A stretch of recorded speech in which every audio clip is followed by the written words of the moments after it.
eu sou o professor Rodrigo.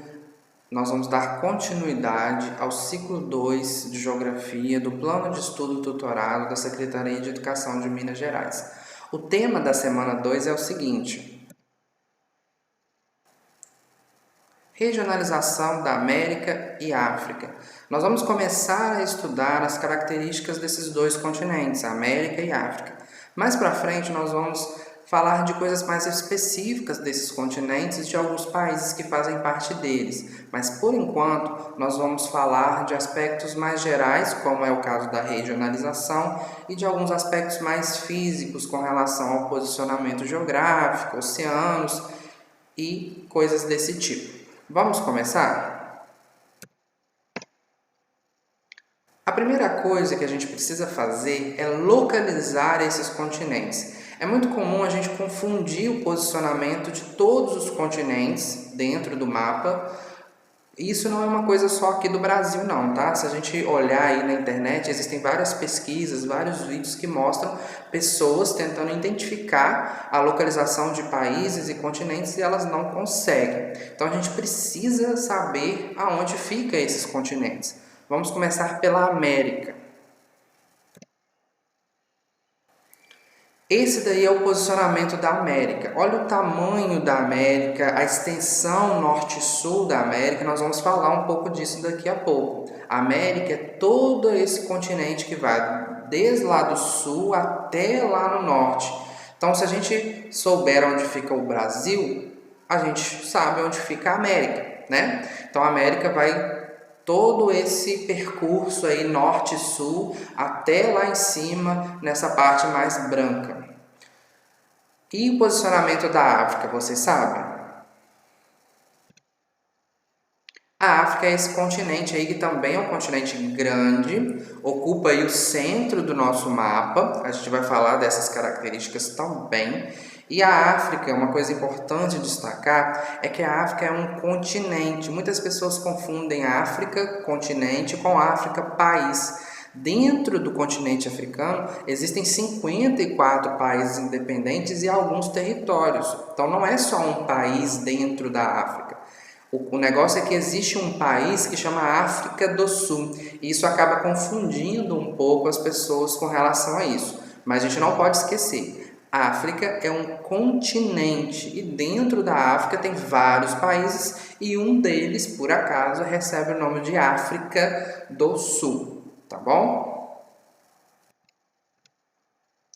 Uma outra coisa que a gente precisa identificar também são os oceanos que banham esses continentes. Só uma coisa que a gente precisa destacar nesse mapa antes de falar dos oceanos é esse nome ali, ó, Eurásia. Eurásia é uma convenção feita que junta os dois continentes, a Europa e a Ásia, porque territorialmente é um supercontinente, não existe um limite, uma divisão entre a Europa e a Ásia. Então, em território, em terras, a Eurásia é uma coisa só, mas a gente sabe que nós temos a Europa de um lado e a Ásia do outro. Isso é só uma curiosidade para que vocês não confundam os nomes, tá? Agora vamos falar da América. Quais os oceanos que banham a América? Então, na parte leste, nós temos o Oceano Atlântico. Reparem que o Oceano Atlântico banha tanto a América do Norte, quanto a América Central e a América do Sul.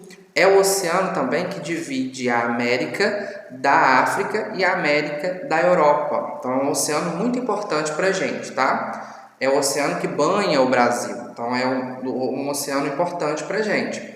Agora, do outro lado, na parte oeste, nós temos o Oceano Pacífico, que também banha as três Américas, né? América do Norte, América Central e América do Sul, e é o oceano que divide a América da Ásia e da Oceania. Repare que do outro lado do mapa, nós também temos um Oceano Pacífico.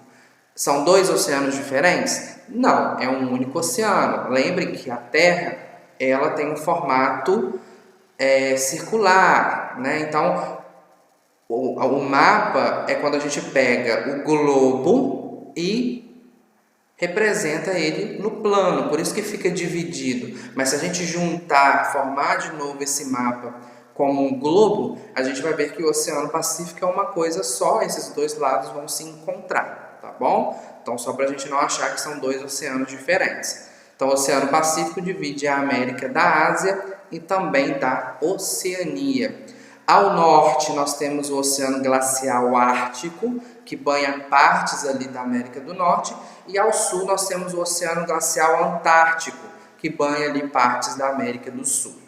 Agora, quando a gente fala da África, nós também temos o Oceano Atlântico, né, que vai dividir aí a África da América, e nós temos do outro lado o Oceano Índico, que divide a África da Ásia e da Oceania. Existe também o Mar Mediterrâneo, que não está destacado aí nesse mapa, mas é essa parte azul que fica aí ao norte da África e que divide a África da Europa, tá ok?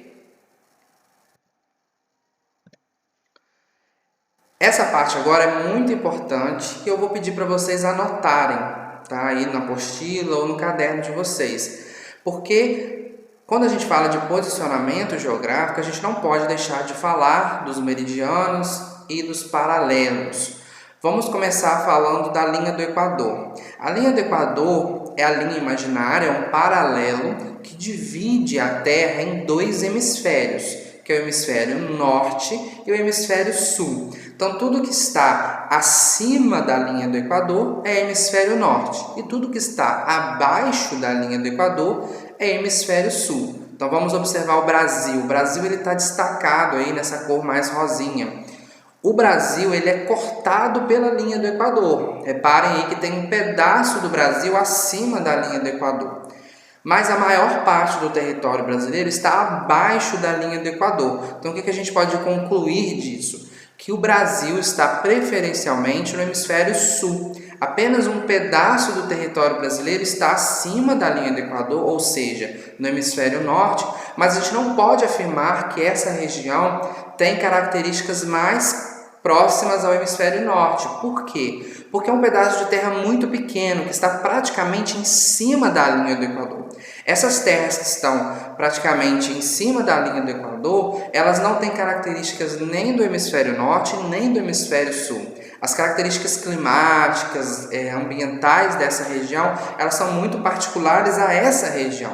Então, a gente não pode falar que essa parte aí que está ao norte da linha do Equador no Brasil tem características climáticas e ambientais parecidas com os Estados Unidos, por exemplo. Não tem nada a ver, tá? Então, a gente não pode confundir. O Brasil ele está preferencialmente no hemisfério sul. Agora, quando a gente fala do meridiano de Greenwich, que é o meridiano que divide a Terra também em dois hemisférios, só que agora, reparem, o meridiano de Greenwich ele está na vertical, enquanto a linha do Equador está na horizontal. Então, a gente não pode confundir. O meridiano de Greenwich, que está na vertical, divide a Terra em hemisfério leste e hemisfério oeste.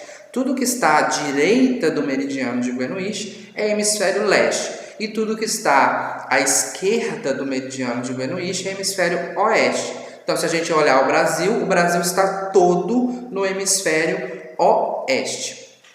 Porém, existem alguns sinônimos de norte, sul, leste e oeste que pode aparecer para vocês em provas, em atividades. Então, eu vou pedir para que vocês anotem esses sinônimos. Vamos começar primeiro com relação à linha do Equador. Lembra que a linha do Equador divide a Terra em hemisfério norte e hemisfério sul? Quais que são os sinônimos de norte e sul? O norte também pode ser chamado de boreal ou setentrional. Então, tudo que está acima da linha do Equador está no hemisfério norte ou no hemisfério boreal ou no hemisfério setentrional. É a mesma coisa, são só nomes diferentes, tá? E tudo que está abaixo da linha do Equador está no hemisfério sul, ou hemisfério austral, ou hemisfério meridional. Também é a mesma coisa. Sul, austral e meridional é a mesma coisa. Norte, boreal ou setentrional é a mesma coisa. São só sinônimos que podem aparecer aí para vocês. Então, anotem esses nomes aí para vocês não esquecerem. E com relação ao meridiano de Greenwich, também temos sinônimos? Temos sim. Olha aí, os sinônimos de leste e oeste, eles são mais comuns no nosso vocabulário. Tudo que está à direita do meridiano de Greenwich está a leste, é o hemisfério leste, que também é chamado de oriental. Lembra lá dos japoneses, chineses, que a gente costuma chamá-los de orientais? Porque eles estão no hemisfério oriental, que é a mesma coisa que leste. Já nós aqui no Brasil, nós estamos no hemisfério oeste ou ocidental. Nós também somos chamados de ocidentais. Então, se a gente reparar o Brasil, onde que o Brasil está localizado? Preferencialmente no hemisfério sul, que também é chamado de hemisfério austral ou meridional, e estamos no hemisfério oeste, que é chamado também de ocidental. Vamos reparar a América.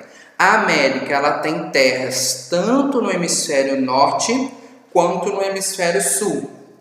Mas com relação ao meridiano de Greenwich, toda a América está a oeste do meridiano de Greenwich. Agora, se a gente reparar a África é o único continente que tem terras nos 4 hemisférios. Reparem que a África ela é cortada tanto pela linha do Equador quanto pelo meridiano de Greenwich. Então a África ela tem terras tanto no hemisfério norte quanto no hemisfério sul e também tem terras no hemisfério leste e no hemisfério oeste. Então essas são as características de posicionamento desses dois continentes. Agora nós vamos falar da regionalização da América e da África.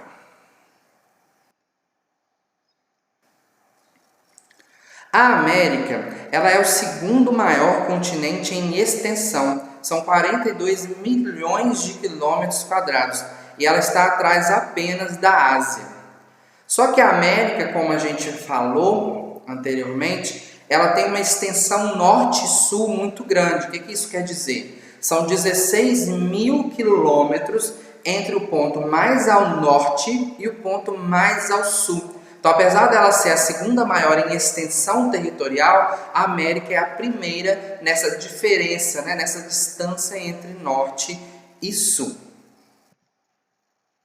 Esse primeiro mapa mostra aquela regionalização que a gente conhece, que é uma regionalização que leva em consideração o posicionamento geográfico. Então, o que está mais ao norte é chamado de América do Norte. O que está mais ao centro é chamado de América Central. E o que está mais ao sul é chamado de América do Sul. Importante a gente destacar que o Brasil faz parte nessa regionalização da América do Sul. Mas existe uma outra regionalização que, na verdade, vai levar em consideração aspectos socioeconômicos e principalmente aspectos histórico-culturais, que é essa regionalização aí. Essa divisão divide a América em América anglo-saxônica e América Latina. Pontos importantes que a gente precisa destacar nessa divisão. Reparem que tem uma linha vermelha que divide aí a América anglo-saxônica da América Latina. Essa linha vermelha é uma outra divisão, tá? Não é a linha do Equador, não vamos confundir, tá? Essa divisão aí é uma divisão econômica, uma divisão de desenvolvimento econômico. Tudo que está ao norte dessa linha é chamado de mundo desenvolvido. Tudo que está ao sul dessa linha é chamado de mundo subdesenvolvido. Então reparem que toda a América Latina, que é o que está de verde, faz parte do mundo subdesenvolvido, e tudo que está de amarelo, que é os Estados Unidos e Canadá, faz parte, que é a América anglo-saxônica, faz parte do mundo desenvolvido. Reparem que na divisão geográfica, o México ele faz parte da América do Norte. Mas na divisão socioeconômica, na divisão histórico-cultural, o México faz parte da América Latina. Por que isso acontece? Primeiro, por conta dessas características econômicas, a economia do México é mais parecida com a economia dos países subdesenvolvidos, e também a gente precisa levar em consideração os aspectos histórico-culturais. A América Latina tem uma colonização baseada nos países de origem latina, que foi, no caso, Espanha e Portugal. Já a América anglo-saxônica, que é composta por Estados Unidos e Canadá, teve uma colonização baseada em países anglo-saxônicos, que é, no caso, principalmente a Inglaterra. E, por conta disso, nós temos a predominância da língua inglesa na América anglo-saxônica e a predominância da língua espanhola e portuguesa na América Latina, que são línguas de origem latinas. Então, essa diferença é importante também nessa divisão. E se a gente pegar aspectos culturais, o México ele tem aspectos culturais muito mais parecidos com os países da América Central, com os países da América do Sul, que juntos vão compor a América Latina, e Estados Unidos e Canadá têm características culturais muito diferentes dos países da América Latina. Então, essa diferença é importante também para a gente destacar aí essa diferença entre a América anglo-saxônica e a América Latina. Já a África ela também é um continente muito grande, são 30,2 milhões de quilômetros quadrados. Como eu falei anteriormente, é o único continente que está nos 4 hemisférios. São 54 países independentes que também são divididos em regiões geográficas. Vamos observar? Essa primeira divisão aí, a divisão geográfica, reparem que nós temos aí em laranja a África setentrional. Lembra que setentrional é sinônimo de norte? Então, tudo que está aí ao norte, nesse laranja, é a África setentrional. Em amarelo, nós temos a África ocidental. Lembram que ocidental é sinônimo de oeste. No centro, aí, nós temos a África central. Em vermelho, nós temos a África oriental. Lembra que oriental é sinônimo de leste. E mais abaixo aí nós temos a África meridional. Lembra que meridional é sinônimo de sul. Então a gente consegue dar esses nomes aí para as regiões geográficas na África por conta daqueles sinônimos que a gente aprendeu anteriormente. Então essa é a divisão geográfica da África. Mas nós temos uma outra divisão, que é essa que está do lado aí, que leva em consideração o posicionamento do deserto do Saara. Nessa linha aí que divide a parte verde da parte marrom do mapa, nós temos justamente a localização do deserto do Saara, que é o maior deserto seco do mundo. Essa divisão faz com que o que está ao norte do deserto do Saara é chamado de norte da África, e o que está ao sul do deserto do Saara é chamado de África subsaariana, né? O próprio nome já diz, sub é o que está abaixo, saariana, então abaixo do deserto do Saara. Essa divisão, além, do posicionamento geográfico do deserto do Saara, também leva em consideração aspectos histórico-culturais. No norte da África, nós temos basicamente 5 países e o território da Saara Ocidental, que tem uma população predominantemente árabe e de origem islâmica, e com uma economia muito parecida. Os países do norte da África têm uma economia muito parecida e são os países mais próximos da Europa. Já na África subsaariana, ela é composta por 49 países e a predominância de povos negros de várias etnias, e esses países apresentam grandes diferenças sociais e econômicas. Tá bom? Então, isso foi um pouco das características mais gerais do continente americano e do continente africano. Mais adiante nós vamos falar de coisas mais específicas desses continentes. Não se esqueçam de fazer as atividades que na semana 2 estão na página 51 e 52. Qualquer dúvida podem me mandar mensagem, perguntem também aos professores de vocês. Muito obrigado e até a próxima!